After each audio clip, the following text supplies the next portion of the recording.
skip it up and that up. What's going on, ladies and gentlemen? This is Rich of Review Tech USA, and the half-man, half-horse cat rapist strikes again.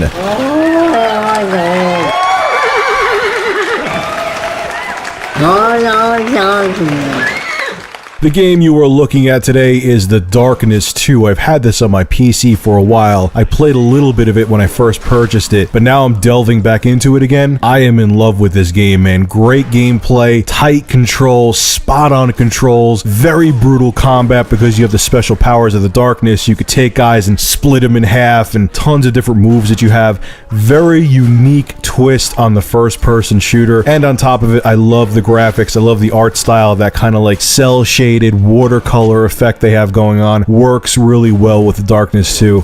I liked The Darkness 1, it teeters on mediocrity, but The Darkness 2 is far superior than the original. If you want a different first-person shooter, I strongly suggest you pick this up. They have sales on this game all the time. You could find it for like $20 or $30 if you look around. So Capcom is not doing too hot.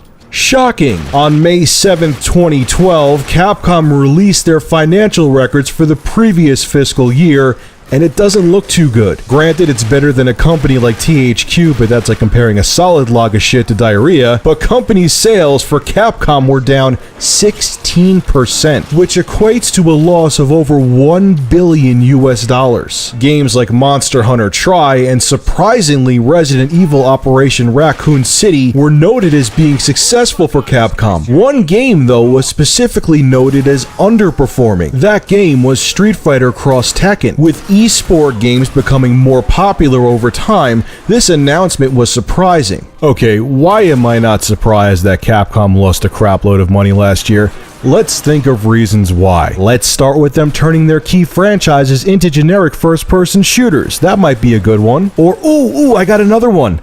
On-disc DLC. Meaning the content is already on the disc, but you have to pay Capcom to unlock it. People were so pissed off at that one that they called up the Better Business Bureau on Capcom, and they got downgraded because of it. They just want to make sequels to their popular franchises. No more new IPs, or virtually no new IPs. So if you combine together that they're milking their customers dry, they're ruining their best franchises like Resident Evil, and add in the fact that they refuse to innovate and try new things, when you combine that all together, it's a recipe for disaster, and I am not shocked Capcom lost $1 billion last year. I really feel that the only major Japanese company that's sticking to their guns and not trying to follow trends is Nintendo. Everyone should use Nintendo as an example. Yes, the company as a whole right now is losing money, and that's because they stay true to their roots. They innovate instead of trying to copy other ideas. Do you see Nintendo trying to turn their franchises into generic first-person or third-person shooters?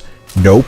Enough said. So what's your take on this? Are you shocked that Capcom lost that much money? I don't think people are going to be shocked they lost money, but they may be shocked they lost $1 billion US. Or did you totally expect it due to the shovelware that Capcom has been putting out? Make sure to rate, comment, favorite, and subscribe. And if you have an interesting news story you would like me to talk about, private message me a link to the story on either G2P or YouTube. And if I use your news article, I will give you a shout out in the video and have a link to your channel in the description.